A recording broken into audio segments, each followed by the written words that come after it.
had many more people, and you didn't. Yeah, no, I'm not. Yeah. You don't Not make that it it'll up, work. you don't make it up as you go. You gotta. Oh.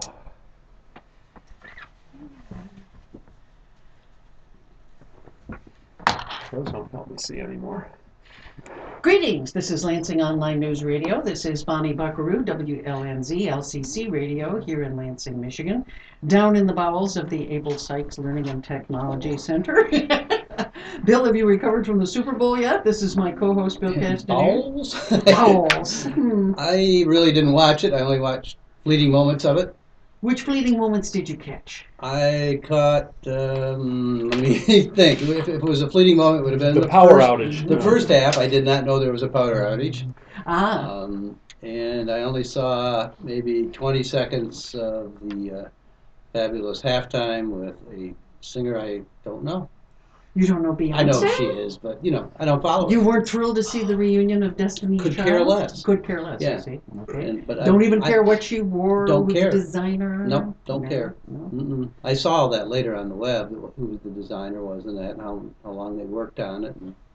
And you don't think that maybe it was her show that cost them the 35-minute power outage? Apparently the power went out twice during rehearsals, so that's a clue. Oh, it did? I heard that. Oh, so it could have been Could have been associated. maybe what they were doing, how they're plugging in. So since you don't care about the football, give me your favorite and your least favorite commercials.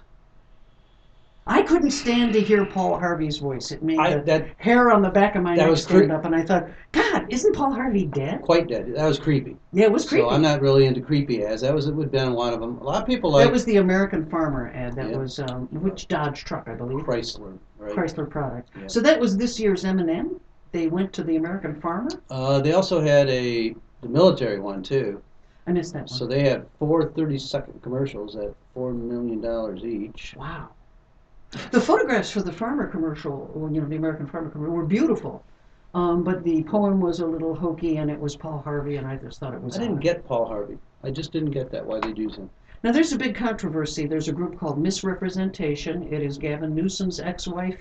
She's a filmmaker now, and she's been doing films about female exploitation. She had a Twitter campaign going yesterday that did get quite a few followers, and it's called the Not Buying It. And you were supposed to identify areas of gender discrimination. The Kia ad was cited, the Audi ad was cited for the young boy who gets dad's Audi and runs into the... I mean, that was gender exploitation. I mean, Well, what else could you call it? Well, they were calling it sexual assault. I'm not sure I'd call it sexual assault. She didn't say a word. I know. So, Very bizarre. what about GoDaddy's, the Slurpee Kiss? Ah, good God. That was But pretty- he's going to get his press for it. He did. He got his press. He knows That's what he he's wanted. doing. He knows what he's Very doing. shrewd. A lot of people like the Taco Bell ad. I don't remember which one. That's the one that's with the seniors. Oldsters. Yeah, the Oldsters. Nancy. Mocking Oldsters is always, and they do it every year. Yeah. If they can't get Betty White, they just get a group of them. But again, it was the Budweiser horsey that won again. Makes me cry. Can't stand it. I don't either. Wildly it's manipulative, but I'm a sucker for the horse thing. It's been around a while. The one thing that you and I did agree on, though, was that while it was, I guess, a nice gesture to have the Newtown Elementary School chorus there with Jennifer Hudson doing My Country 'Tis of Thee, it just seemed to me like, leave the kids alone. These are also young children who never thought of that idea themselves. Oh, I mean, yeah. gee, can we be on the Super Bowl? No, they didn't come up with that idea. It was kind of, to me, it was manipulative. Yeah. I just didn't feel good about that. I'd rather hear Paul Harvey. We used to get $50,000 a speech. Yeah. It's pretty remarkable, isn't it? He was awful. I've heard him 2 times. Some of us are old enough to remember him from the Vietnam War. We did not like him. I don't know why they would want to, since I think that maybe their audience, older folk, if they're doing that ad, it seemed to me that it would be the above 40 crowd. I'm not sure you would want to bring all that back up again. I don't know. Well, there's a new book coming out this year. It's the history of napalm. I'm not making it up. I don't make these things up. So there should be quite a bit about Dow Chemical in it, you think? Since they were the inventor and manufacturer of it. When my home burned as a result of a zip strip accident, I discovered that napalm and zip strip are virtually the same product. Napalm, yeah. So that's how nice. I made napalm once. That one didn't go well either, so it's just something you ought to pretty much stay away from. Now, you did have an announcement that we need to know about. Coming up here in Lansing, there is going to be The Sioux tribe is coming in. Yes, the Sioux Tribe is having a meeting at the Lansing Center, February 20th, 5 to 8 p.m. And clearly, it's a meeting about the members that are down here, are substantial, by the way. How many? What are we? I Any bet idea? 10,000. Really? In, Wow. in this, not in just Lansing, but in the region probably. Hmm. And then Detroit's the second largest, and then of course the Sioux. But the meeting clearly, there will be a lot of questions and answers on the proposed casino and where it's at. So that's going to be the hot issue. Yeah, I think so. Of course, yeah. It's Where are we in the courts with that? uh, they just had the argument, so they're waiting on a decision. You could have it by that time, or what is the No, time? I don't think so. That's going to be a month or several months. Okay. Um, and then if they lose, whichever side loses, of course they'll appeal. Right. It'll be a while. It's going to be a while. Somebody asked me over the weekend if even if everything goes right, how long it's going to take. A couple years if it goes right. Right. I heard that it might well be after Bernero's, It's possible. mayorship is over, it will reach fruition. So But it's- once there's any kind of sort of yes nod, there'll be something on that piece of property. yeah, It will not be the permanent casino, You but can do a temporary. Yeah. it'll be something there. It'll be a temporary because there's too much money to be lost not to do it. right. Yeah, they'll find a way one way or Yep. the other. Speaking of lawsuits, I did want to draw people's attention to good old Lansing Online News today. I published my blog, and it's cross-posted on the ACLU website. The ACLU last week issued the news release when they filed the case in Judge Collette's Circuit Court. It's on the docket now. It's the ACLU and the unions going together raising concerns about the way in which Right to Life was done when the Capitol was shut down. I happen to be... And right to work. I'm sorry, not Yeah. Right to Life. Right to work. Right to work is the case that they're concerned. Similarities. They sort of go together. I mean, they were, and in fact, when I was down there that day, I was there to cover everything. I mean, I wanted to do Right to Work, Right to Life, the Blue Cross Blue Shield, the medical marijuana. I mean, there was so much going through that lame duck legislature that you just wanted to be in on the inside for everything. But I wrote an op-ed piece because, quite honestly, I really am somebody who is passionate about First Amendment freedoms. And the idea that the one thing that distinguishes our press from many of the other presses around the world is that First Amendment, the idea that you don't have to be a credentialed journalist to cover the news. You know, I had a friend who was a visiting professor from, well, she was a news reporter from the Chinichi Shimbun in Japan. She was here as a Fulbright scholar for a year, working with me on the Victims in the Media program. And she was just stunned by how free we are with allowing people to get information there. The government gives you credentials, and if you don't have them, you don't get anything. And even if you do have the credentials, you show up at the police department in the morning and they read you the news. And that's it. I mean, you're not allowed to interview anybody. I mean, and they wield enormous power because if they take those credentials away from you, you just have no access at all. We are so much freer a society, and I would hate to see us lose that.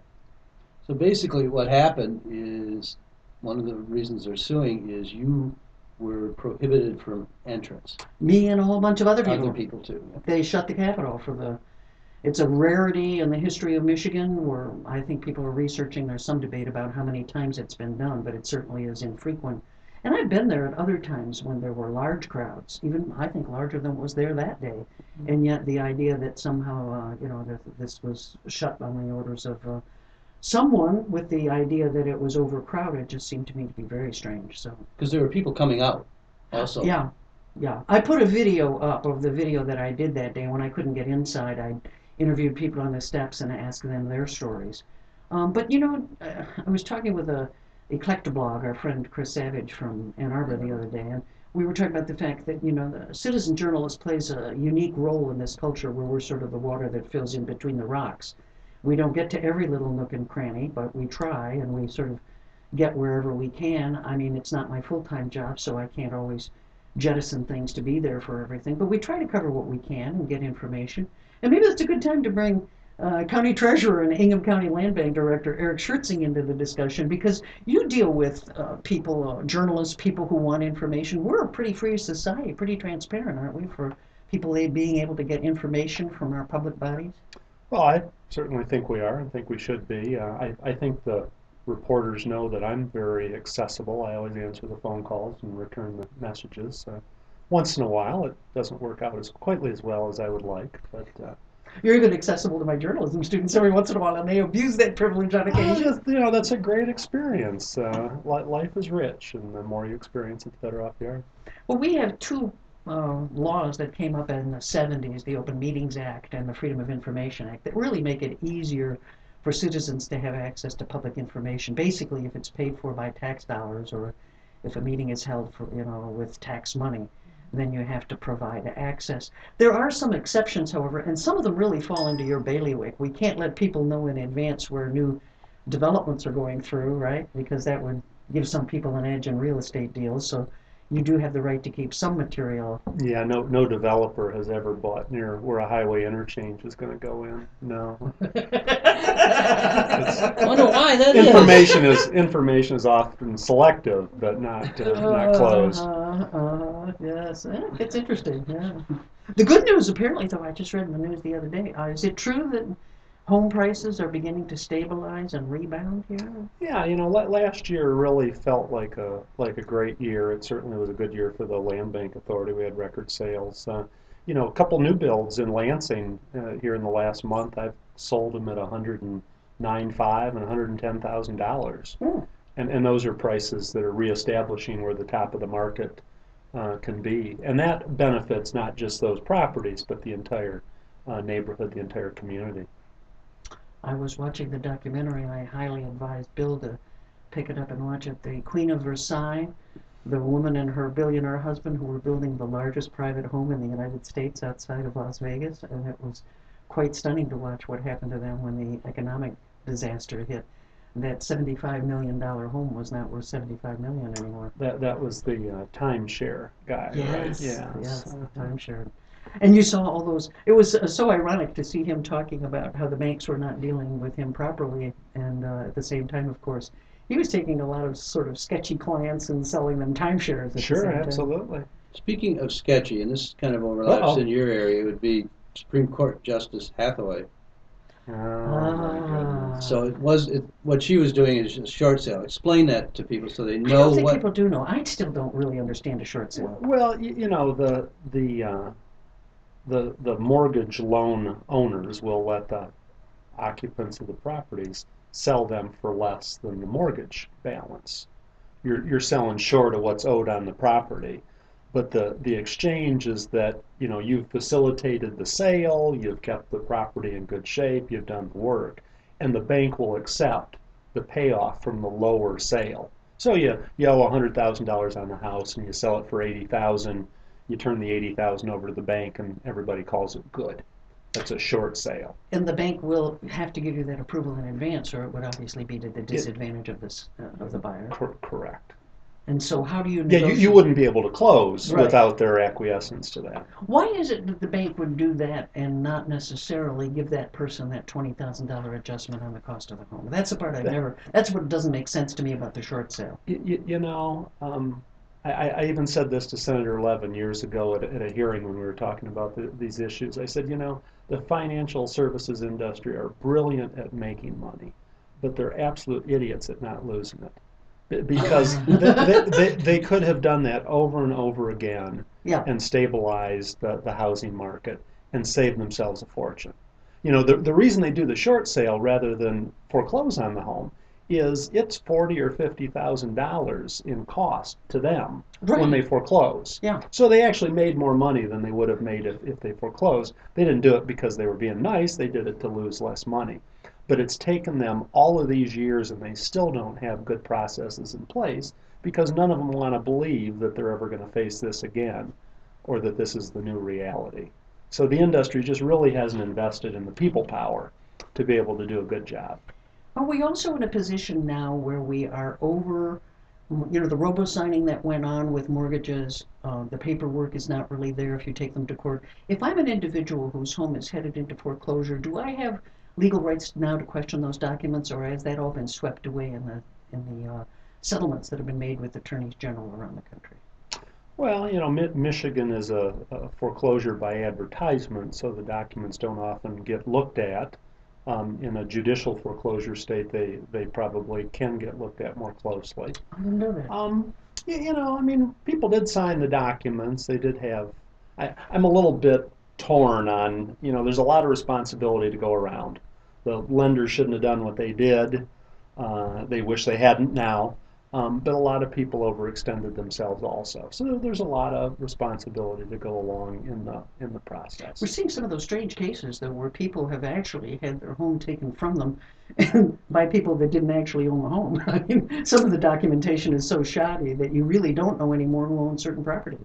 Yeah, well, on tax foreclosure, every year I run into somebody that's renting a house from somebody other than who owns it. I mean, when it comes to money, people get very creative. Interesting. I worked with a gentleman who was not working through a realtor. He was a colleague of mine at a magazine, and he was buying a home down by Detroit where he was taking a new job. And he worked with a lawyer, and he got to the closing, and his lawyer took a look at the documents and said, we're not going to sign this today. And he said, what do you mean we're not going to sign this today? I've got to move it this weekend. What are you talking about? He said, no, we're not going to sign this. So they didn't sign the documents, and he saw in the newspaper the next day, the lawyer said, let me look at things for a few days. The next day's newspaper, the people selling the house didn't own the house. They were selling a number of properties. They did. How can that even happen? How do the documents go so far astray? Well, he was lucky to have a attorney. Shrewd attorney? Well, just have an attorney at all. I hope people's transactions with the land bank are fine. I don't think we're predatory in any way, shape, or form, but we never have people with attorneys reviewing the documents. Oh. I mean, that used to happen with some regularity. Yeah. I usually do that in my own transactions, but most buyers don't do that. Really? No. Ooh. I can't think of 5 times out of 200. Well, this is LCC Radio, WLNZ 89.7. I hope we're educating a few people out there. It might be worth a few $100s to an attorney to have them look Last over. week I was looking for a specific detail in a 1916 Lansing State Journal, which I didn't ultimately find. But what I did find is a land scam that, in retrospect, there were companies in California advertising, become a chicken rancher. And they'd show a piece of property with a house on it Yes. and a walnut grower for $2,900. And they were in week after week in the big ads. Why you should become a California chicken rancher. Oh. Think about that. You think those people, it worked out? You It never worked out went well to for them, you didn't never it? went to examine the property. I'll tell you, in 1916 No. from that Michigan. was So not I mean, an I easy think trip. land scams have always been in the business, haven't they? Oh yeah, well, if you want to take advantage of somebody, you go find somebody that's been taken advantage of. Mhm. Yeah, I mean it's sad, but Yeah. that is how predatory practices work.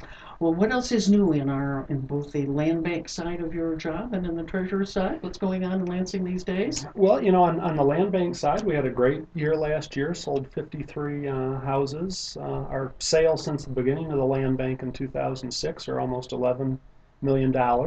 Most of those properties in Lansing. We've renovated over 200, have sold well over 100 in the city. Have closed on 3 already this year.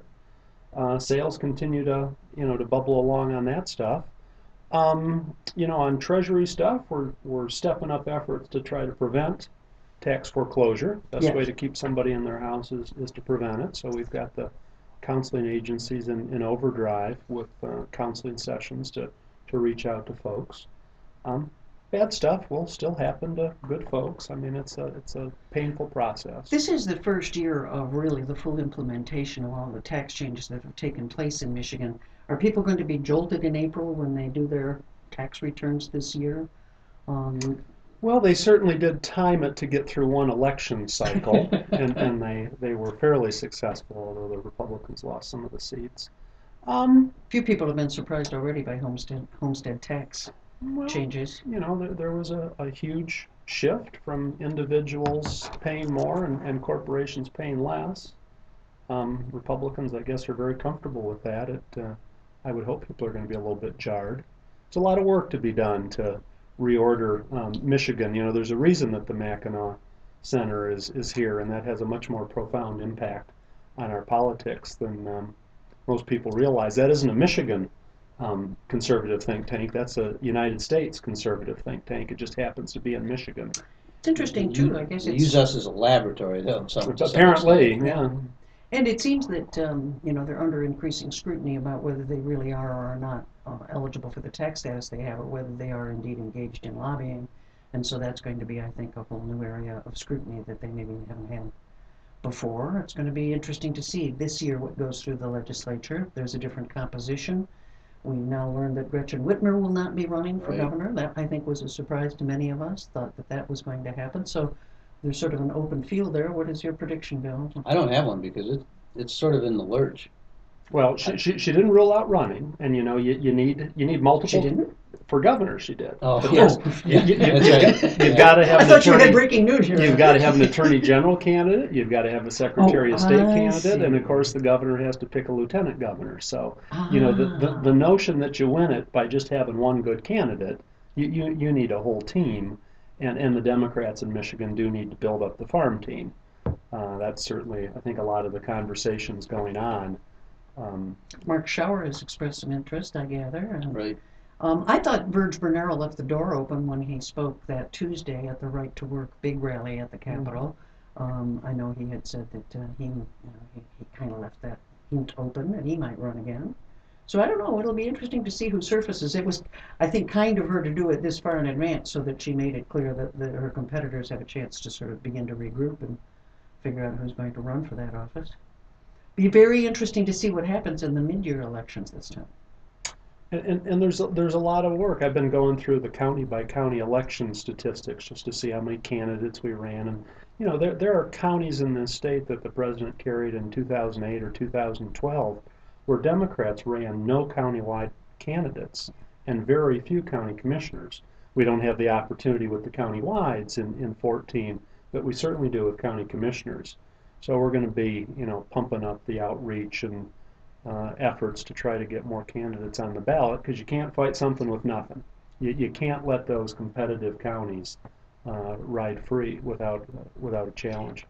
If that idea of apportioning the Electoral College on the basis of splitting the vote between the Democrats and the Republicans, that would make a bigger difference even so, wouldn't it? I mean, that could potentially, well, a lot of the districts are very safe.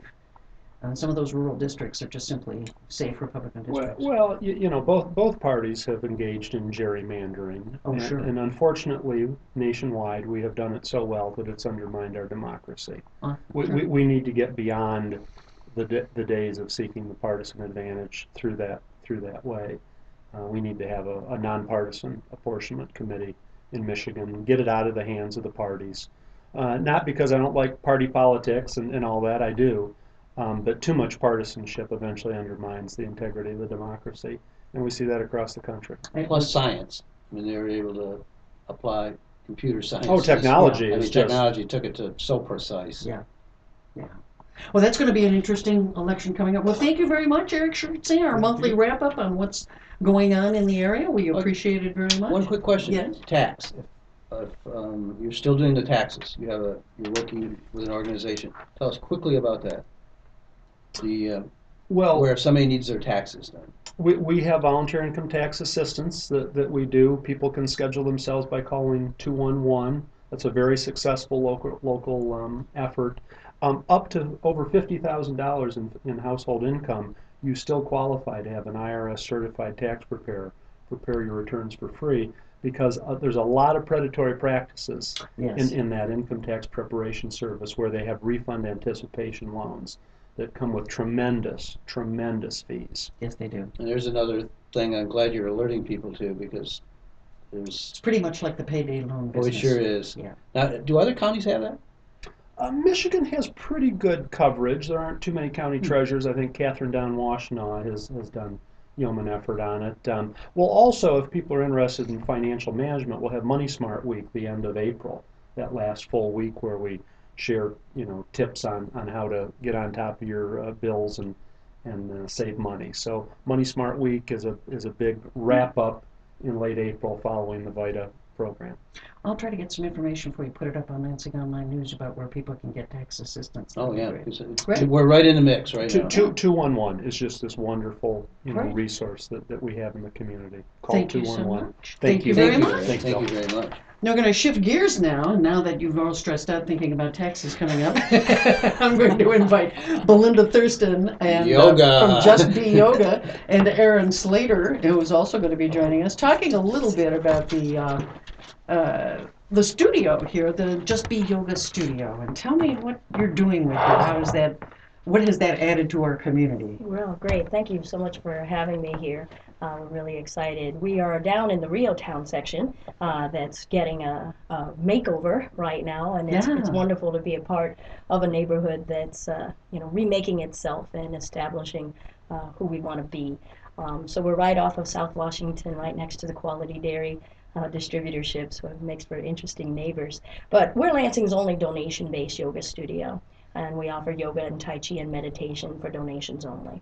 What does that mean, donation based? I mean, so it's sort of a sliding scale. People donate money to you and based on what they can afford? We have a suggested donation for Okay. classes of $8 per class, but you can certainly come and give whatever you can afford, and oftentimes, sometimes that's nothing, Ah, and at other times, some people are more generous. We really rely on students who are willing to embrace our mission and want to help their fellow students, and they'll donate a little bit more, maybe $10, maybe $15 for a class. I And that see. ends up helping subsidize for those who might be in tighter times. That's a nice approach. I like that. That's the idea that I mean you can give more if you can afford more. And it really helps to foster a sense of community. Yoga means union or connection. And in this way, we're extending our practice not only in moving your body on the yoga mat, but in connecting with community. And that's really what I was hoping to be able to achieve, as well as to start to change the perception of what yoga is and take it into the community, not just in affluent areas, take it down south of 496, Right. and get down into a real neighborhood. We're certainly not a chic-looking building right down there in Rio Town, but we've got a lot of heart. We're like the little engine that could. Tell me what benefits yoga gives to a person. Why would someone take up yoga? Well, there's a wide variety of reasons. You could really just want to find a quiet mind and just get away from your family and your kids and the noise of the house. And so I like to start we have a weekly free community class, and I always start that saying, you're sitting on your butt right now. That is a perfectly legal yoga pose. And you can sit there for the rest of class. I've even dared people to do the entire class in Shavasana, which is laying down on your back. I have had Ah. one person do the entire class doing that, taking me up on that challenge. So besides peace of mind, you can certainly help keep your joints limber, keep your muscles toned by some of the physical yoga practice. It can really help with arthritis, especially if we're dealing with either osteo or rheumatoid arthritis. Stress-related maladies, we've got all kinds of hypertension or blood pressure issues that can also be eased by some of the exercises that we do. It can also be used for strength training. I teach a power class, and I have a hip hop power class that's pretty darn intense and pretty hot, and you're gonna sweat. I've got a quick question. Sure. How did you get involved in In- yoga? in What- yoga? Yeah. What interested you? What drew you to it? Well, my mother did a lot of yoga when I was a kid. I think I just chalked it up to that's my hippie mom doing something really hippie-esque. I really dove into it in 2000 as a complement to martial arts training. And so it helped lengthen my muscles, and it helped take out some of the stress that I was building up from competition. It's a mind, body, spirit triad, isn't it? Really, I mean, it has benefits in all three areas. It and really and does. and even if you're only approaching it from one angle, that's still okay. I mean, it's a very accepting kind of discipline, isn't it? You can approach it in a completely physical level, or Okay. you can dive into it for the philosophy. Yoga, the posture practice that we do, is just one out of 8 limbs of yoga. Breath practice is one. Meditation is another. So there's all different layers of yoga. Unfortunately, we really, uh, tend to focus just on the body part. There's also tantric yoga, hot yoga, all of these things that somehow they get a little bounce and they get started and people get interested in them. Do you do any of those variations there, or what kind of yoga do you offer? Well, we practice primarily something that's called a vinyasa. Okay. So we will do one breath to each movement. So we flow through. We don't really sit and just sit in one pose. We do have a couple of classes that are offered that are fairly restorative, and they don't flow and move so much. So people who are coming to want to really heal their low back, or they're working with a replaced knee, they might really want to sit in those restorative classes. But primarily I'm teaching a vinyasa yoga, and I've kind of modified my own with the hip hop power. How many doctors or physical therapists now are starting to talk to people about, hey, consider yoga? You know, that's really, I'm glad that you brought that up. I'm getting more calls. I'm attributing a little bit of it to the whole resolution fit that happens right after New Year's, and so you get that wave of the resolutionists. But they're calling and saying, my doctor has said that I should do yoga. I have to peel away at that to find out why. Because, you know, I mean, if we're approaching it because you need a hip replacement, that I'm gonna recommend something different for you than if you're manic depressive. Yeah. You know, so there's just going to be a different approach. But I'm really surprised at how many physical therapists, psychotherapists, and medical doctors that are actually sending. I've had chiropractors send students to the studio. This is LCC Radio, WLNZ, 89.7 here in Lansing, Michigan. We're talking with Belinda Thurston of Just Be Yoga. And one of the things, my sister was a body worker for many years, has done Pilates, yoga, all sorts of other different disciplines. What I always liked about yoga was that it seemed that you could come to it even if you were a fairly sedentary person, and you could start at the right level. Then I made the mistake of buying Ali McGraw's tape, and as a former ballerina, I was sure I could do it. I almost killed myself. You do have to start at the right level and move up. You don't start at some of the advanced. It does get quite demanding. It's not, you can really get a workout. And you know, Bonnie, when you brought up that it's a triad of body, mind, and spirit connection, the purpose of yoga isn't to hurt yourself. Yeah. I would hope and I like to say that it's a bad overall business This is a comedy castle routine. and if God had meant for our heel to be behind our head, He would have put it there. So Ooh, if trying to get there is starting to either make you anxious, make you mad, curse words are starting to float through your head, you should probably switch it up and not do that. You start to get into that goal mindset. You start to get into this competitive mindset, and then you start to judge yourself as though, why can't I get my heel behind my head? And again, there was no evolutionary advantage for your heel to be behind your head, so why should you try to get it there? And when people do that, they also tend to get hurt. They are going to get hurt. Yeah. Very few people can do some of the poses that you're going to see on the cover of Yoga Journal. And unfortunately, the image of yoga has, in the United States, the way that we portray it has led to some some poor body image, portrayals into the community. And so then you have young ladies feeling like, I need to be 80 pounds and I need to be able to be a size 0. And that isn't what we're focusing on here. We have 40 plus yoga at Just Be Yoga. We have Yoga 2 XL for bigger and taller bodies. Yoga is accessible for everybody. And when you can get your mind into saying, I can be at peace where I am right now, and I don't have to be doing what that person is doing, then you've really found your yoga, whether or not you ever get your forehead to your knee or not. Now, it has been perceived as being a sort of affluent, white, suburban kind of activity. What about young people and a diverse group of young people? Do you see young people taking to it in your studio? Oh, the bulk of the body of my students are in their 20s. Oh, okay. I would say at least Any high schoolers? A good 45% are in their 20s. I do have 16 and 15-year-olds. I've got families that come and bring their kids with them. I've got 8-year-olds, 11-year-olds. All ages are welcome to come into Just Be Yoga if they can find a quiet space. They can practice alongside with their parents. And we That's have cool. We have a lot of I love it when the young boys come and then the male students really support the young men. And so that the guys don't come up thinking that this is just a girl activity. And so you've got 8 and 10 and 11-year-old boys who are really excited to be in there with these 6-foot-tall dudes, and they're all still grunting through trying to find a split. Talk about competitive. If they try, they may find out this is one area where they just don't automatically have an advantage. But I've had a young man, his name is Aiden, and we had about 6 men in the class that day, and he did his first headstand. And the other guys were so supportive of him.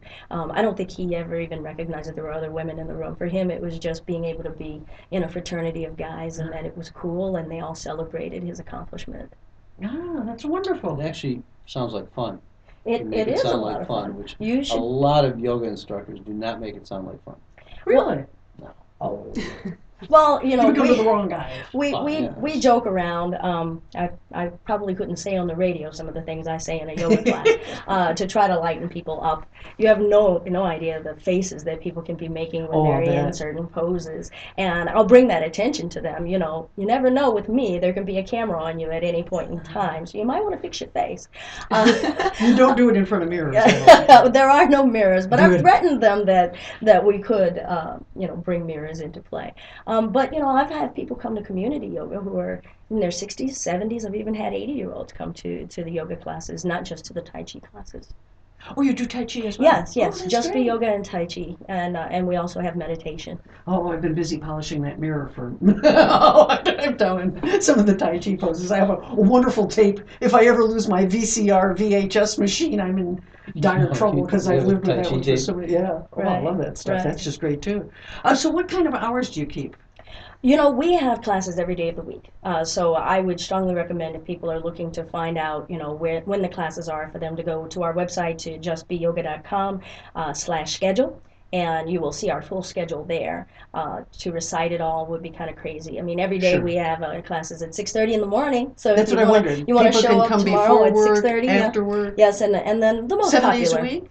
7 days a week we Wow. have classes. Wow. Exactly, exactly. Do you expect some influx when Board of Water and Light moves?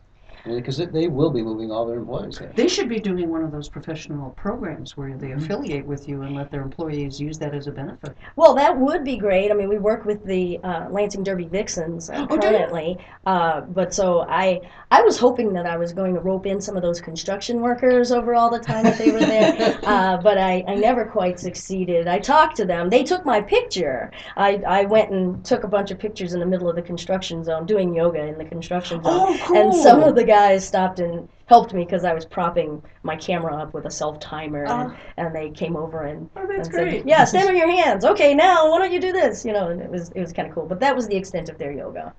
But so maybe it would You be needed, for wonderful. them, you would have needed a yoga and beer night. Yeah, a strange little The subset yoga of with the yoga. beer chaser. I don't know how yogic that might be. Yeah. But as far as Rio Town is concerned, we have a wonderful relationship with our neighbors. Art Alley, we've actually done yoga in Art Alley. Oh, have you? And And that's those are high been a school nice. students. No. Art Alley is Oh, the I'm thinking art of gallery. Reach. I'm thinking of Reach. Yeah. Now Reach, they are wonderful friends and family of ours. We got to be their first client for their commercial art project. So there are murals on the front of Just Be Yoga's building that the students proposed great. and did, and so we have a strong connection with them. And they've even used our facility for a dance program that they were having the kids do. So we have some really nice connections in our community, changing the idea of what a yoga studio is. We can actually start to create a community center as Yeah. opposed to it just being yoga. We've had open mic there. We have a community garden in the back Oh, of the cool. studio. So we really want to extend the image of what yoga is beyond the yoga mat and out into the community. This is Berkeley. It is Berkeley. I I love it. It's It's Berkeley, an awfully California. cold Berkeley. Yeah, not the Berkeley we know today. Wouldn't be sitting out in that hot tub. Getting back into the building would be a little difficult right now. But Belinda, you have left one of the more high stress careers to go into what is a very healing and nurturing career. You were the managing editor of the Lansing State Well, Journal. now that I'm not taking Stephanie Angel's job, so Steph, I didn't say that. Oh, no, I got the was title I wrong. was the assistant managing Oh, editor. I'm sorry. I apologize. And digital news director, regional digital news director Yes. of the Gannett string here in Michigan, except for Detroit. Wow. And that was a high stress job in a very interesting era of transition. It was for my time that I've been here. I mean, I left a 20-year career, that took me from Pennsylvania to New York, USA Today, Dallas Morning News to here. So being a part of a lot of major news events in my entire career. Whether it's 9/11 or Columbia blowing up, or coming here to Michigan, and our conversion digitally to some new aspects at the Lansing State Journal were rather interesting as well. Did yoga help center you when you were going through some? I mean, because there you can end up with horrendously long days. All of a sudden, something happens, and you simply have to put your personal life on the shelf and do whatever it takes to get the stories out. I've lived more than enough 16-hour days, Yeah. to tell you the truth. And it's certainly my practice, I think, kept me sane. You might want to ask some of my colleagues as to how sane I am. I'm a pretty high-test kind of gal, and I think I need the yoga to ground me as well as my Tai Chi. But it also lets you not let everything drive you so nuts, that you didn't, I didn't, I mean, thank God I don't have hypertension. I thank God that Yeah. I also didn't gravitate to other behaviors, so, I'm not drinking heavily. I'm not drinking a bunch of coffee. I quit smoking when it was 2000. I quit smoking. Congratulations. Thank you. So I've been clean so long. Yeah, wow. Straight edge, completely straight edge. That's good to hear. No, But a lot of journalists are getting adrenaline junkies. I mean, they find it hard not to get that dose of excitement and being on top of everything and knowing things before other people know them. and being in digital news, it's even more so. Yeah. Because the immediacy of sending your story out and then becoming an analytics junkie and watching, the connections and the referrals and everything is a little insane. I've kind of carried some of that insanity with me into Just Be Yoga because, because I'm in charge of my own, my own URL and my own site. But I don't miss that part so much. I'm very much connected in knowing what the news is. Still, okay. But I feel as though the yoga and the storytelling has extended into my life in a different way. Yeah. That I'm immersed. You can more or less just see me as an embedded journalist. Yeah, seriously. Good life. I Good looked at life. the website and there were great pictures I there. did too, Yeah, yeah. and kind of telling the stories in a different way. Yeah. That I'm connecting with stories in a very human way. Yeah. I have felt the fabric of Lansing in a far more deep and passionate way since being involved with Just Be Yoga than I ever was since arriving here in 2004. I have deeper connections in the community, whether it's council members, whether it's legislators, whether it's people who are operating nonprofits. I really thank Just Be Yoga for the opportunity that I've had to really get to know and truly love Lansing, and to be able to roll up my sleeves in a way that I couldn't as a journalist. We have to remain so objective. We have to be the observer and never the doer. And right now, I feel like I'm getting an opportunity to, eat my cake and bake it and eat it too. It's nice to think that because you've been in so many places, you've had such a distinguished career that you've decided to make Lansing your home. What is it you like about the community compared to the other places? Because you've lived in some interesting and dynamic cities that might have a better rep than Lansing does. Well, I don't know about a better rep. I'm a native Washingtonian. I was born and raised in D.C., and I came up in D.C. in the 80s in the height of the crack surgence, as it was being born and going crazy. So I don't know that I would call where I lived at that point a better place. When you think about I was it, doing consulting down there for community policing back in the days when the crack wars were raging. yeah, I mean, I graduated high school in '86. Oh, And yeah. so, yeah, right, smack dab in the heart of it. But DC is a very small city. Yes. People think of it as a big town, and so for me, Lansing is comfortable because it is a small city, and I still have a capital. So I have Well, only true. thing only. Though you can't get in all the time. Some days. Some days it's just no, doesn't work. Lansing, in some ways, reminds me of my grandmother's neighborhood.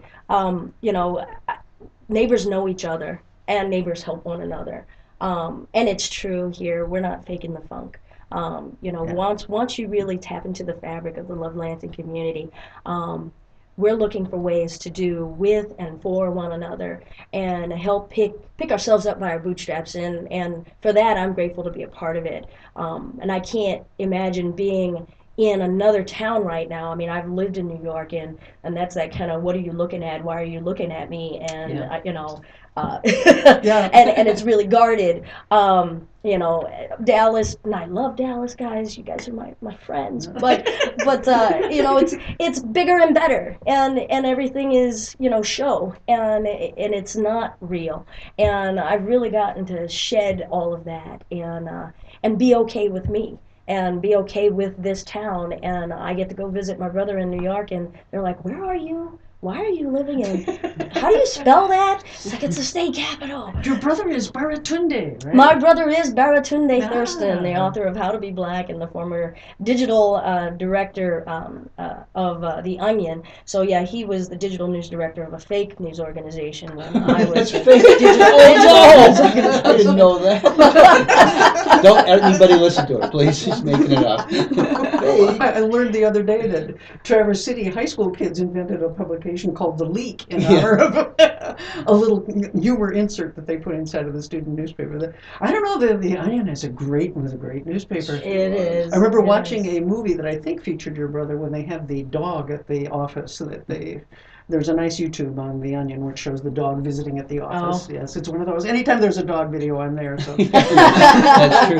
So when you're talking about digital clicks. Belinda, you're in a neighborhood that's really starting the same kind of growth spurt that Old Town started about 10, 15 years ago, Yeah. really. So you're going to be right in the heart of it. It'll be Yeah. a lot of fun. Yeah, I'm really looking forward to seeing. I'm already seeing the transformation. I don't know if everybody's been down there, Yes, I have. but the sidewalks It and looks nice.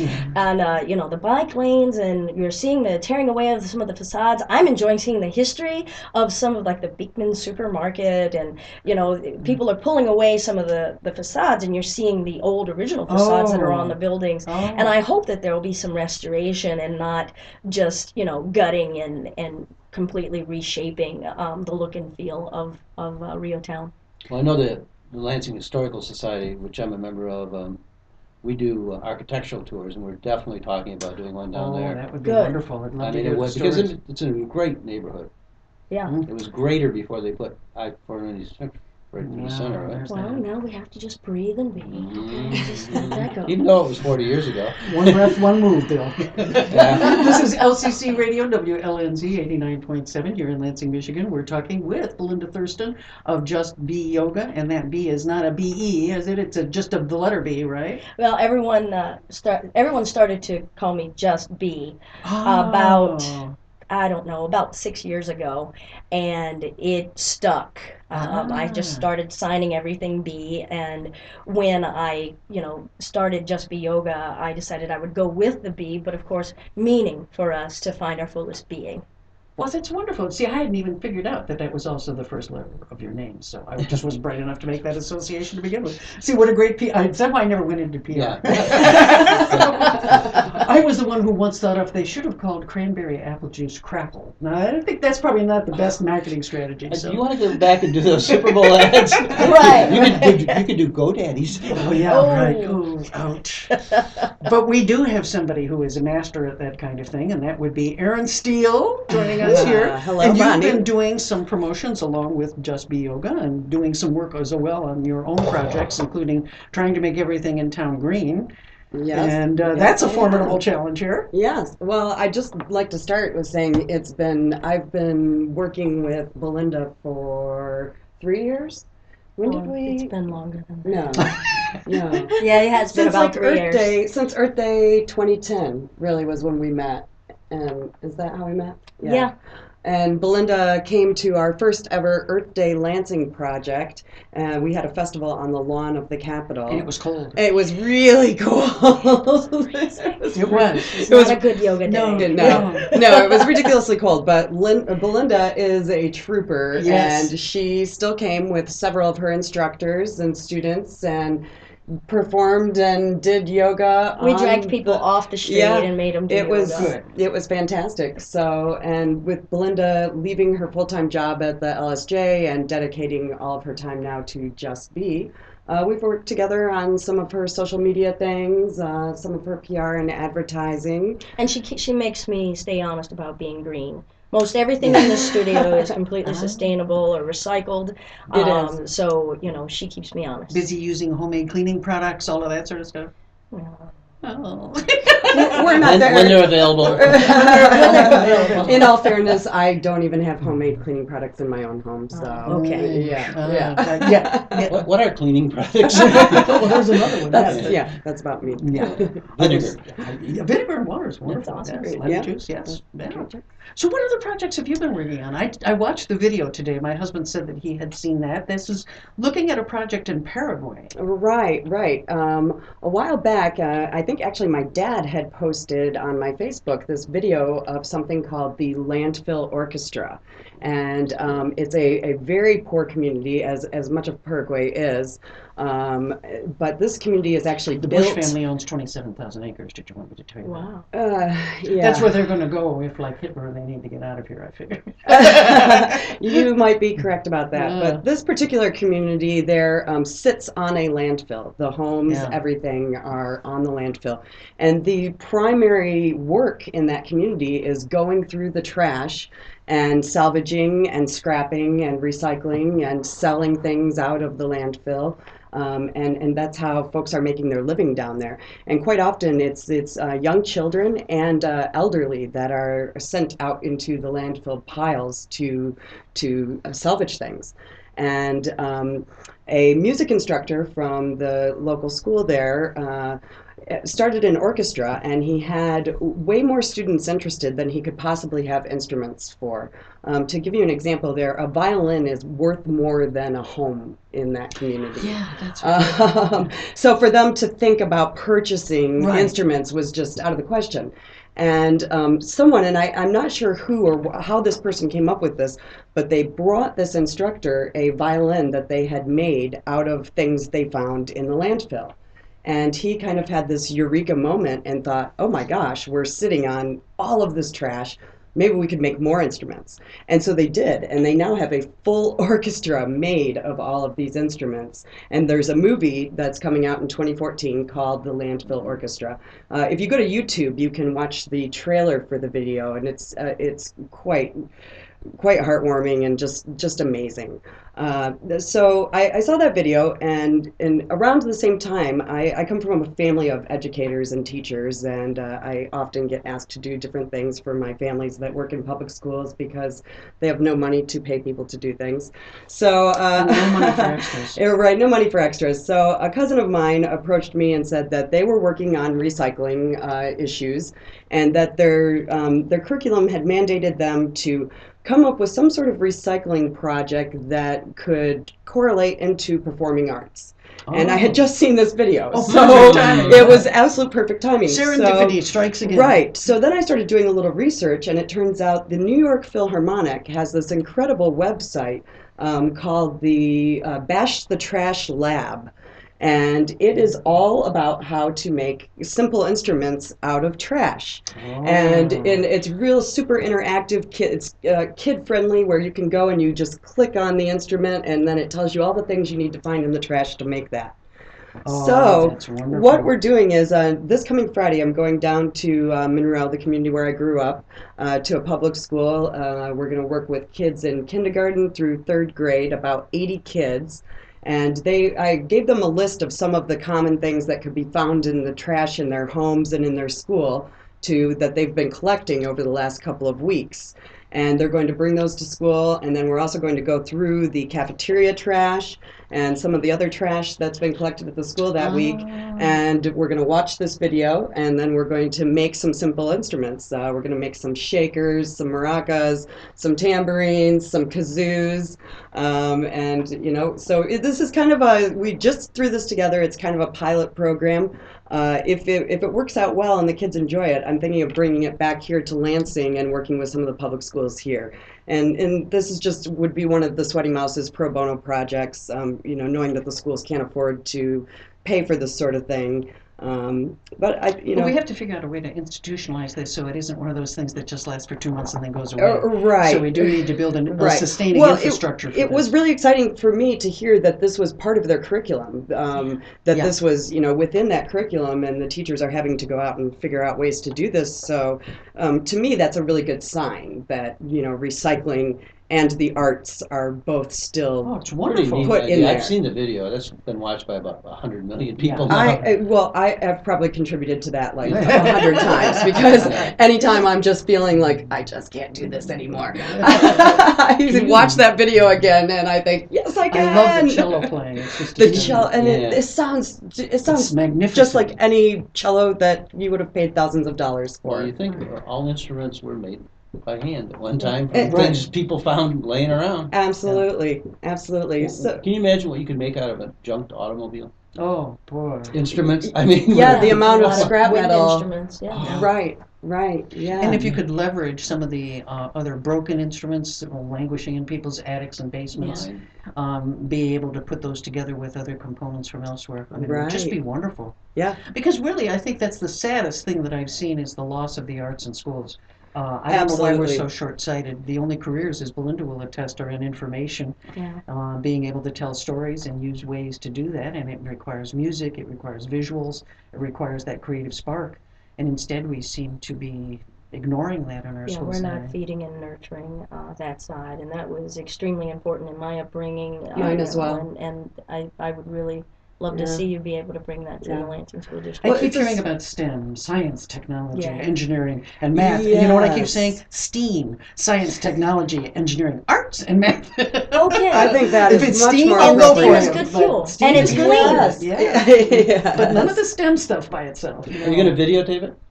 I'm not should sure. see if you can get someone in the school to do Yeah. Yeah. Possibly. Hand them Possibly. your cell phone. I've Yeah. already recruited my parents, who are retired school teachers, to Ooh. come and help me wrangle kids that morning.